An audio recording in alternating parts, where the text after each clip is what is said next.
Kalian tuh kalau pernah ke Eropa, pernah ke luar negeri, pasti yakin orang kayak kita itu direndahin. Gue sama dia selalu direndahin tiap ke luar negeri. Gue kenal beberapa orang gitu. Bahkan bapak presiden kita yang ada sekarang aja dari dulu sudah punya mimpi untuk maju negara kan. Yes. Udah punya mimpi loh beliau. Kalian silahkan tanya yang rating 94. Beliau tuh udah ngomong ke semua jenderal-jenderalnya, calon jenderalnya bahkan, bahwa suatu saat akan seperti ini, suatu saat akan begini. Gue bahkan ada bukunya gitu, dari 2016, Paradoks Indonesia juga. Banyak yang kaget kan dengan kebijakan-kebijakan itu semua udah ditulis. Ada gitu. Kalau kalian tanya apakah gue setuju, itu yang kita planning. Gimana caranya benahin negara? Yang pertama, semua orang dikasih makan. Itu kita lakukan dengan beras. Nextnya, pendidikan. Kita bangunin. Kalau kita rasa kita nggak punya kapasitas.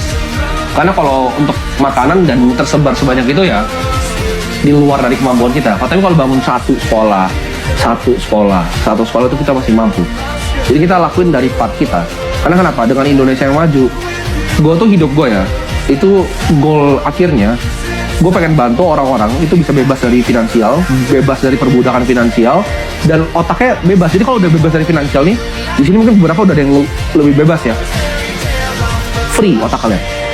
Kalian bisa berkreatif, bisa mikir apa, bantu dunia, bisa bikin sesuatu yang di dunia ini. Gue nggak mau itu sampai dibunuh gitu. Karena ada orang-orang sampah 1-2 orang itu gue nggak mau mati. Generasi ini kan gue lagi bangun, capek-capek loh gue bangun generasi ini. 3 juta kan yang ngikutin sekarang. Dan mungkin total yang nonton ada 10 juta manusia yang nonton gue di Indonesia. Gue gak pengen ini jadi terkontaminasi gitu orang-orangnya. Silahkan yang lain aja, tapi jangan kalian yang nonton gue gitu. Karena goal gue di Indonesia masih panjang. Gue pengen bikin negara ini jadi negara maju. Gue pengen lihat banyak penemuan-penemuan baru. Gue pengen biotek baru dari sini, energi baru, atomic revolution dari sini. Jauh gitu. Ya kita mulai dari apa yang kita paling ngerti dulu ya. Dari revolusi uangnya dulu. Revolusi uang yang pertama, kedua tuh revolusi luar angkasa, revolusi bioscience, baru revolusi atomic energy. Gue pengen itu dari anak-anak bangsa kita, itu. Karena kenapa? Kalian tuh kalau pernah ke Eropa, pernah ke luar negeri, pasti yakin orang kayak kita itu direndahin. Gue sama dia selalu direndahin tiap ke luar negeri. Tapi kalau gue reverse kolonialisme.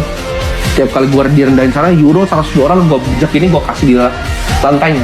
Karena orang Eropa tuh selalu paling ngerendahin kita, dilempar makanan. Gue bejek, gue taruh di bawah, gue selalu jadi anjing di ampung di bawah. Gue kasih lagi, gue taruh di bawah. Gue nggak pengen negara ini dilihat sebelah mata. Gitu. Kenapa gue begini semua? Gue nggak pengen. Gitu.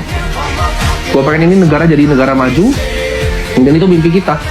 Kita nggak mau orang-orang Barat ngerendahin kita. Gitu. Dan karena gue percaya 2050 ini GDP keempat loh. Ini bukan riset gue, ini riset semua global research dunia, kalian cari aja. Ini GDP negara keempat di dunia. 1 itu akan Cina, 2 India, 3 Amerika, 4 Indonesia. Dan kalau kita sampai sana ya emas beneran, kalau berharap 36.000 gitu kan. Dan at least 10 juta orang di sini. Ini hitungannya anak-anak Coinbase ya, dari tahun 2013.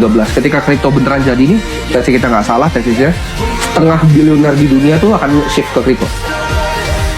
Baik di harga 800.000 sampai 1 juta per koin. Itu hitungannya Balaji, Brian Armstrong sama Fred Ersam yang bikin paradigm. Dan gue yakin 3 orang itu lebih pintar dari gue sih. Ini kalau gue dengerin aja gitu. Ya. Kalau kalian percaya itu, kita catch duitnya di kripto, baru kita diversify nanti sekarang lain. Oke? Semoga bermanfaat ya. Mantap. Oke.